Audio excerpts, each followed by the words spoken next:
What's up? I'm Tyler. And I'm Dakota. And this is the Bourbon and Business Podcast, where we interview successful businessmen and women to let you in on why success doesn't have a single formula to follow. We also have a little bourbon tasting along the way, because why not? Why not? So guys, please enjoy this episode and let us know your thoughts at Bourbon and Business Podcast on Instagram.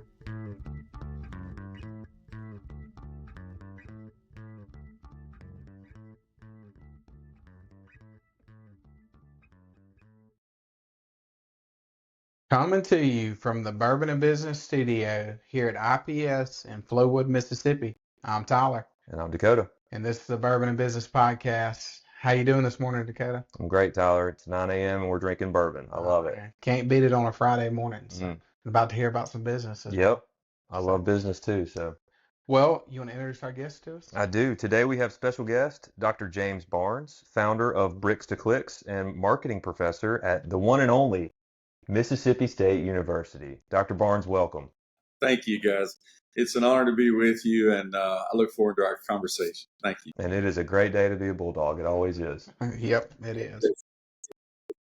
And eve of possibly a 4-0 season. Yes, sir. Yes. Well, hey, we're all off to a good start, so it's a good time in the state for football right now. Yes, it is. Yes, it is. What are we sipping on, Dakota? Today we're sipping on some Koval single barrel. Now, we've had the rye before. We had the rye, the Koval, and I liked it a lot. Mm-hmm. I'm going to tell you, this bourbon has a unique taste as well, too. You're definitely picking up some, everything I've gotten with Koval, I pick up like a floral type taste. I don't know what they do with theirs to bring that taste, but that's what I pick up with it. But I like it a lot. I know we rated the rye really high. I don't like it as much as the rye, which is saying something weird. You don't like coming rye for me, but I'm gonna have to give this one probably a 8.8. Okay, so it's pretty good. It's not bad. Paid like $39 for the bottle, so it's not, it's low price point for a good bourbon. And I also picked the rye up as well. That was really good when we had it. And yes, it was. Tell our listeners about Cheers Vineyard in Gluckstadt. Cheers Vineyard is the premier space for any of your liquor needs. They're in Gluckstadt, Mississippi, like Tyler said. They've got wine, they've got tequila, they've got vodka, they've got a story for every single bottle in there. They've got bourbon, of course, whiskey, they've got scotch. I mean, JT is the most knowledgeable person regarding any of that kind of stuff that I've ever met in my life. And he will tell you, just be prepared to spend some time in there if you want a story, because he'll tell you some crazy stories. Well, it's just the experience going in there. The store's super nice. I know. And the selection. So you feel special walking in. You really do. You do. Well, James, we appreciate you coming on this morning. We'd like to always just start this podcast out, give our listeners your background, where you're from, and then how you started Bricks to Clicks. Did I say that right? Yeah, that's correct. Okay. Yeah. Well, first of all, I'm still going really strong on the coffee here. It's really good. And so let me say that before we begin. Yeah. So it all started with a phone call. I had been at Mississippi State back in 2012 when I got here, maybe 2 weeks. And my background before that was working in community development. I'm an economist. And so I'd work with communities and all different kinds of things. And I got a call from Woodville, Mississippi. And the lady's name, Polly Rosenblatt, who passed away recently. But she called me and said, we need help marketing our festival. And we don't know how to do it, but we have a budget to do it. And we want to run Facebook ads. What do we do? And I said, okay, well, all right, hold on. How much is your budget? What are you wanting? What's the end goal? Like, what do you want to have happen when we run the ads? And she said, well, could you just come down for a meeting? I said, sure. So it's about a 4-hour drive. I go down the next couple of days. And what happened was, over the next 10 weeks, I spent 1 day a week with them on site, walking them through the creation of the ads, how to spend the money. I managed it for them. And we were often rolling into a place where there was a high demand for Facebook ads. And, if you go and try to price the cost of any agency running your Facebook ads for you, you can spend a lot of money very, very quick and not maybe get what you want from it. So you got to know what you want before you go into it. And that's the place that we really started with. Do you want more foot traffic? Are you wanting more people to buy the tickets online? What is it?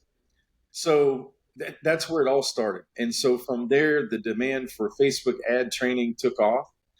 I named it Bricks to Clicks Marketing because so many companies that I was working with were downtown businesses, boutiques, food-based businesses, food hubs, you name it, started asking for more and more help with digital marketing. And it was more and more the case that everyone was moving from bricks to clicks. That's really how it began. And we went on to do many, many years of work with that Woodville community. And that's really how it all started. It started with a phone call. That's fantastic. And it's amazing how in today's world, somebody can be in a town that you've never heard of before, that barely has internet access, that like just got high-speed internet access within the past decade. Yeah. And now they could have $1 million online business and live in, just the middle of nowhere in Mississippi or Alabama or anywhere in the country, and like need Starlink satellite internet to even have internet access and still be making millions of dollars a year in revenue. That blows my mind, honestly. Yeah. What are some of the biggest mistakes you are seeing small businesses make when it comes to their digital marketing? Well, I think in digital marketing today, the big topic always is, how do I use AI?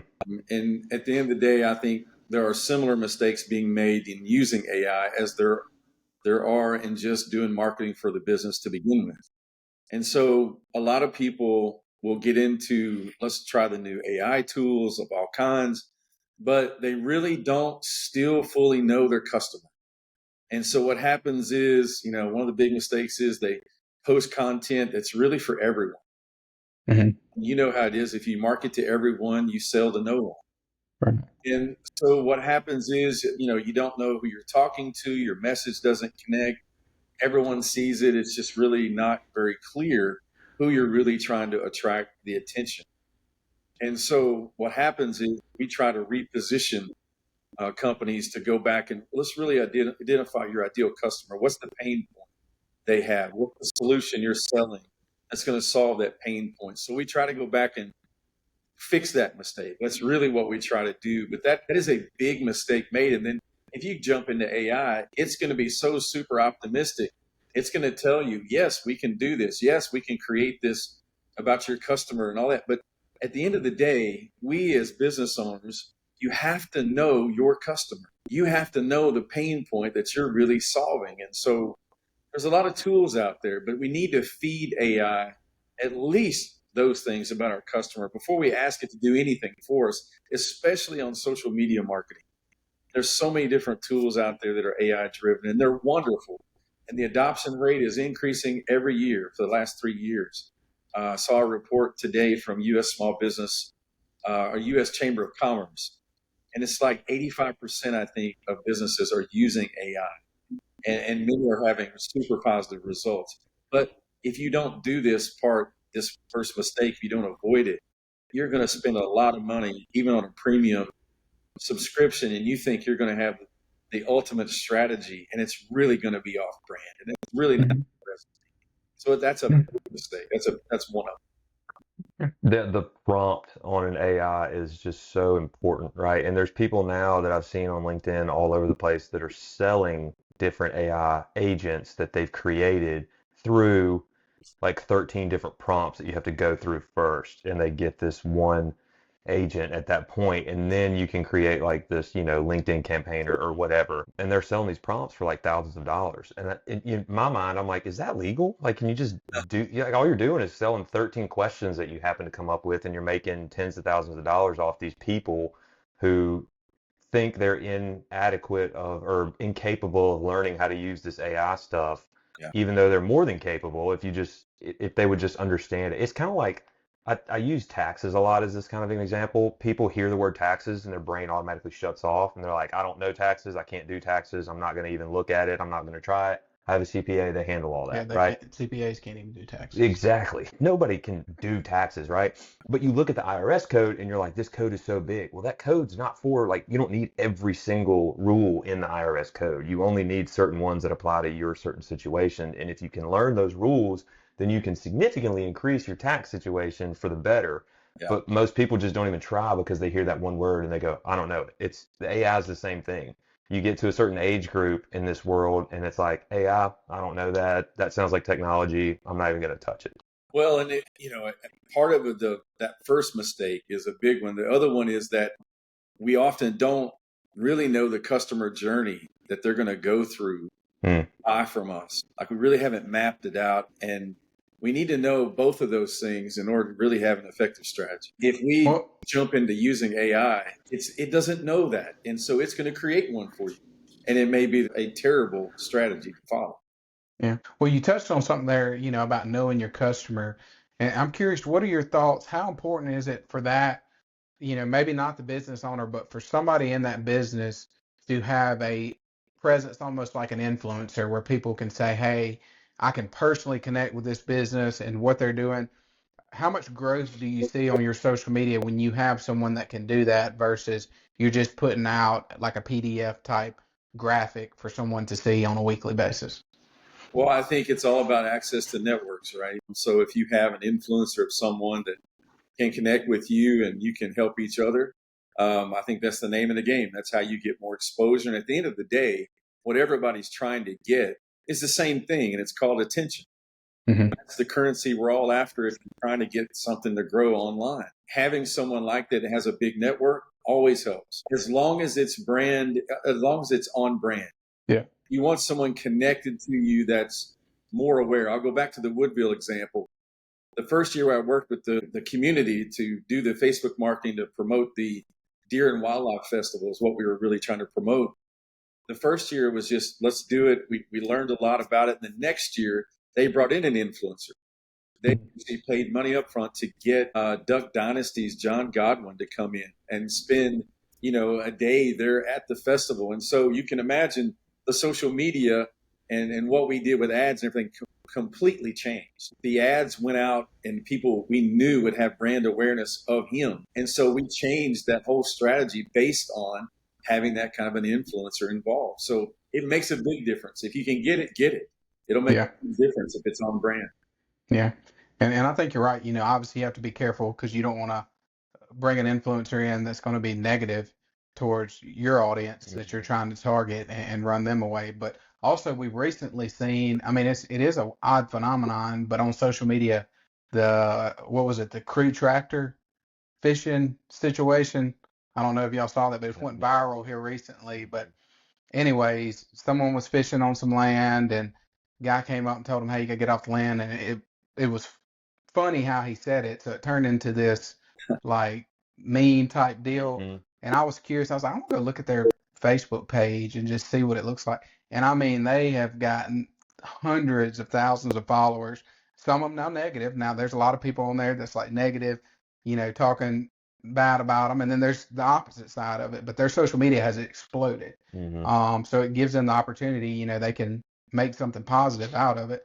But social media has really changed the marketing game. And it can make or break you for certain. Well, one of the things too that you can do is instead of trying to ad hoc guess what you need to tell chat, you can open the prompt by asking it, hey, what do I need to tell you about my business, about my personal brand, about my store, whatever, about my podcast, whatever, you name it.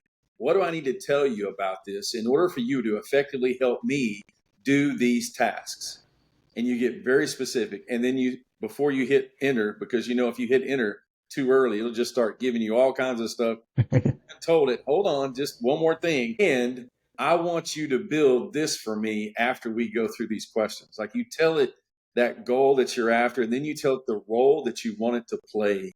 And we typically in marketing will tell it to play the role of a high conversion or a conversion copywriter. I want you to play a role of someone's got tons of experience in helping this kind of a business convert followers to paying customers. Like you want to tell it that stuff and let it go and give you the questions. And oftentimes it's probably 10, 15 questions at most. I did an article it's published online at Mississippi State. And you can go Google for this under my name, Mississippi State University, and you'll see it. I went in, I asked chat this question. Then I went and asked Claude and I asked Gemini this question, each one of them. What do you need from me to effectively help me market my business online? What do I need to tell you? It gave me several prompts, 15, 20 across all three. And then I collated all three together to just get kind of an average this is what I need to tell, any AI tool about my business before I start asking it to do anything. And I also need to clarify the role that I want it to play. And if we do those things, we're increasing the probability, the chance that we're going to get something out of it that makes sense to our customers. And that's really a big deal. You just can't hand it any old message. You got to really work to get it to discover. It's a funnel, and the more questions you get, the more specific you get, and the more specific you get, the more narrowed down to your niche that you get until you finally get to where you actually want to go. But it takes time to get there. Like, it's not just a one question, one stop shop, which I think is very important to understand before you jump into using AI for anything like that, especially a large language model like ChatGPT or something. I always started out with, like, if I'm looking for some marketing prompts or something, I'll be like, hey, pretend you're a marketer with 30 years of experience in this specific area. And then I'll go into like listing even more prompts, right? And all of a sudden you've set it to where it's thinking marketer, not anything else. Right. But there's a billion other options. So if you just give it this open, hey, how do I market this?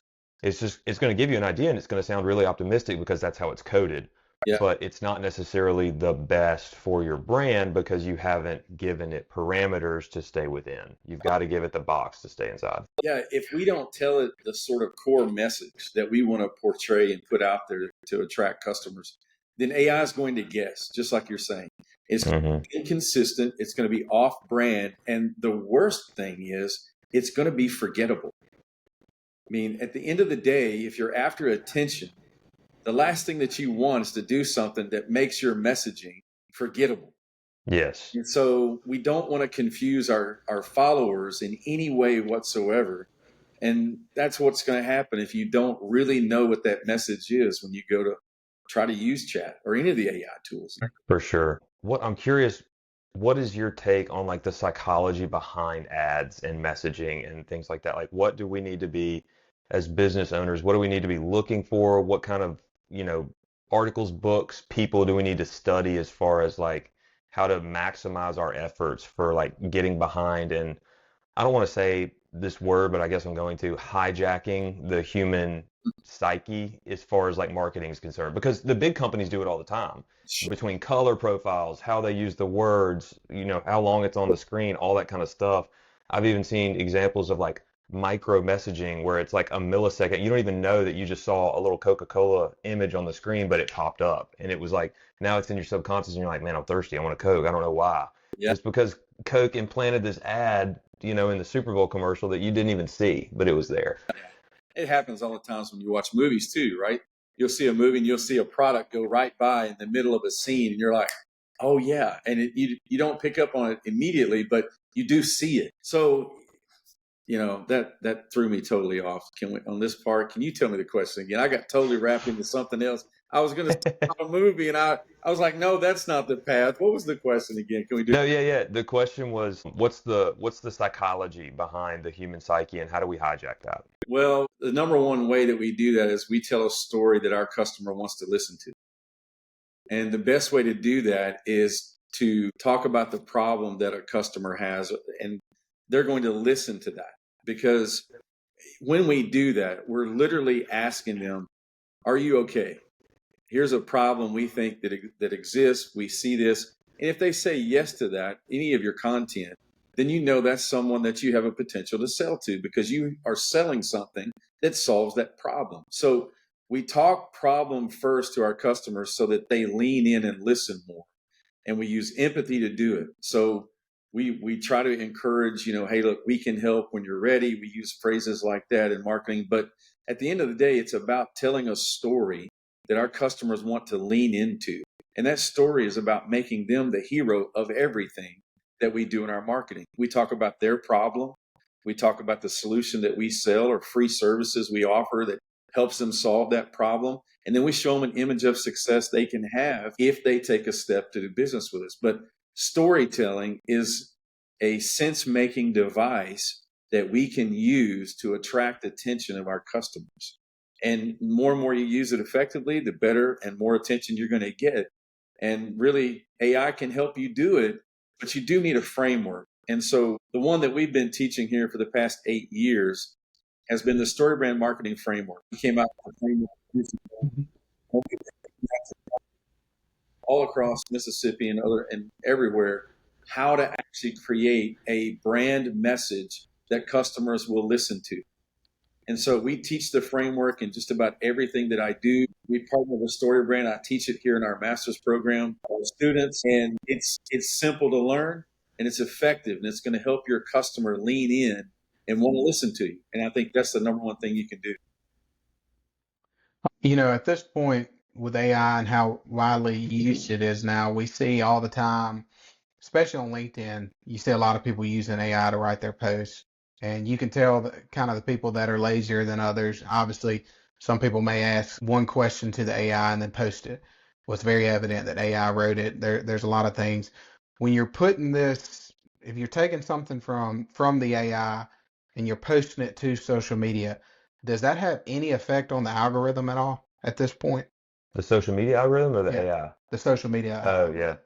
Like, are they pushing it down because AI is writing it, or is there no effect? Do we know?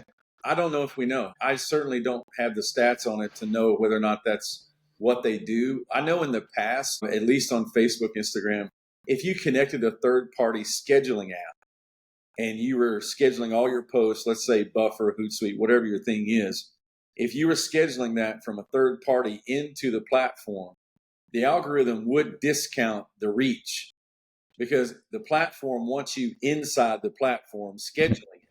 And that tool doesn't always exist inside of Facebook the way it does in some of these other scheduling tools. It makes it a little more efficient on us creating content. So there was a discount on that. As to whether it discounts what you're putting in there and it's reading it, whether or not it's, it's saying that it's AI, 80% AI or whatever, and then it discounts. I don't know if it does that. It's a good question, because if it does, it would certainly give us the incentive to avoid it when we create content. And, I think you always have to humanize your content. You can use chat. You can tell it all about your business. You can tell it the core marketing message. You can have it even use a framework like StoryBrand or anything else to create the messaging. But at the end of the day, when it comes time for you to get on there and create the Instagram reel, things have to get more authentic. I mean, it can be a guide to you, but at the end of the day, the authenticity is what's going to get people to pay attention.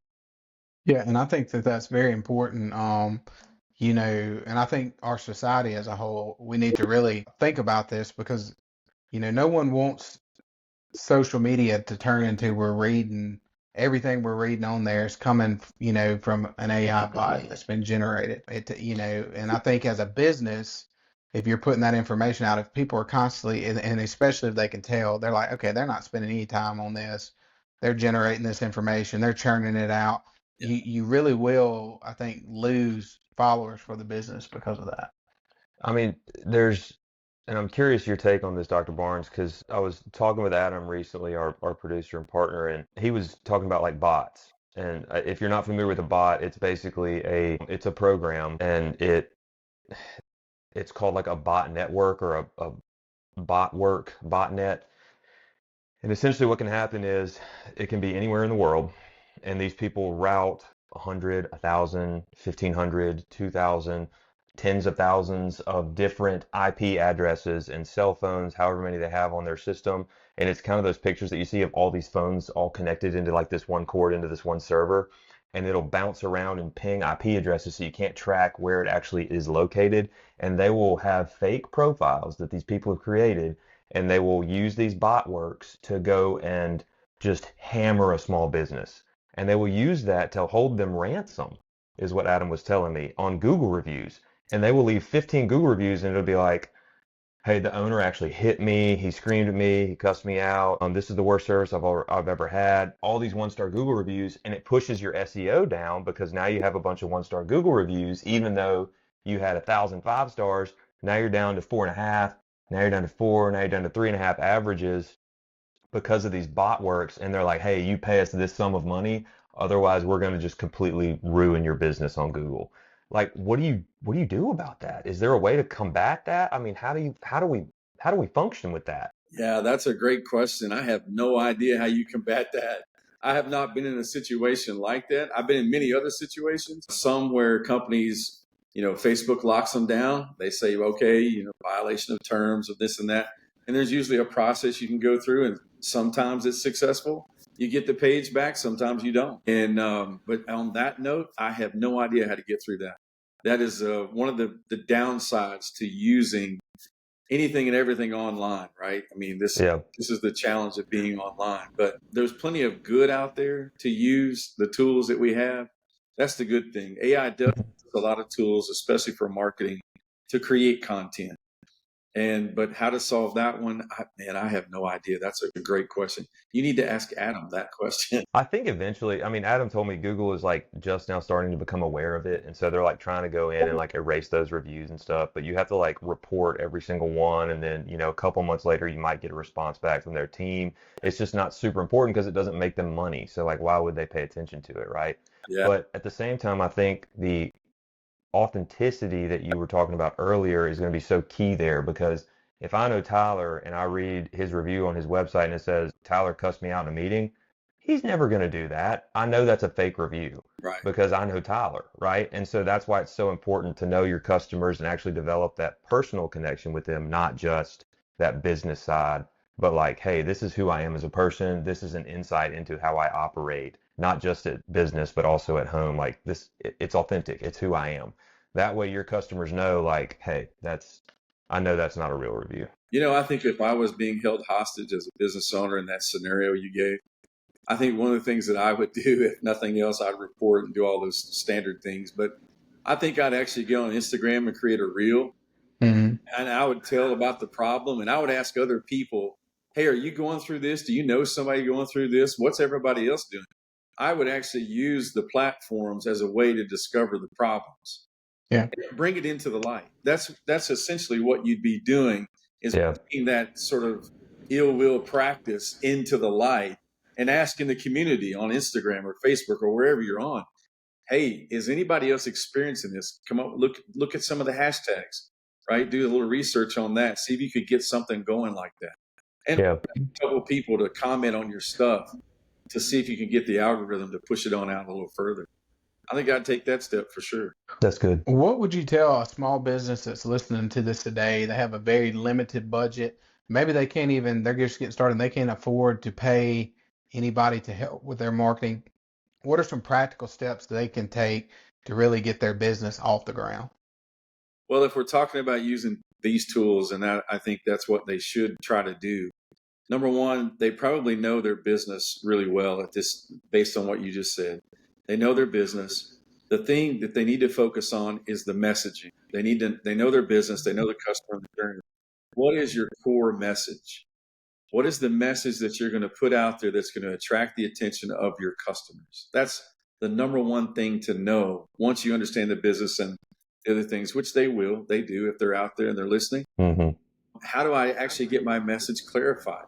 Well, you need a framework to do that. I mentioned StoryBrand, so what we teach on how to clarify your message so customers will listen. We create a brand script. It is literally a 7-part messaging strategy for every brand. It works for any kind of brand. And we create that. And from that, then they can go back and figure out how they want to use AI, or we can actually show them how to do that and create more content. So the messaging, you got to make the customer the hero of the story. That's the only way it's going to work, is if you make them the hero, they lean in, they listen. You start talking about the problem they have, and suddenly people pay attention. And you're really making them the hero of the story. That's what you need to do. Love it. Great words there. So, well, Dakota, give us your thoughts on the bourbon. Koval single barrel bourbon. I thought it was a nice flavor. You were at an 8.0. I thought it had a good burn for a 94 proof. I thought it was going to be over 100, but it wasn't. I did pick up the floral notes as well. It's a ending to it though. So it leaves you kind of like, it's a lighter ending, which is interesting because there's also a burn there. So you got like a heavy flavor on the front end of like that nice bourbon, and then it fades into like this lighter floral flavor, and you're like, oh man, that was pretty good. Like, I think I want another sip. So I'm going to land at an 8.3, just a tad bit higher. Yeah. We will go with a 8.2 on the bourbon Koval. Very good. 1.5. Yeah, well, I don't do halves. Okay. So, Gotcha. Round up. Very good. I like what they're doing at Koval. It's Chicago. Definitely an experience when you drink it. So pick you up a bottle of that and pick it up at Cheers Vineyard. And then James, tell our listeners, if they're listening to this and they say, hey, I want to connect with him on social or get some of his content, what is the best way for them to do that? Yeah, I mean, they can find me on LinkedIn. Just type my name in, Mississippi State, you'll find me there. Or if you're looking for the services that we provide, the digital tools, or you want to book a coaching session with me, just go to Google and type in Bricks to Clicks Marketing and my name, and you'll find the website. And the main call to action there is book 30 minutes with me. And so we work with the communities, businesses all across the state. And if I can be of help, that's the best way to contact me. And I'd love to help any business. Perfect. Go Dogs. Go. Hotty toddy this weekend. And to all our listeners, however you stream this podcast, if you would give us a rating, a 5-star rating, and follow us on social media, and we'll see you next week. Hope you guys enjoyed this episode. If you have any feedback or would like to be featured, reach out to us at bourbonandbusinesspodcast@gmail.com. Or find us on Instagram at Bourbon and Business Podcast. Thanks again for listening. Follow us for more content and info on the next episode.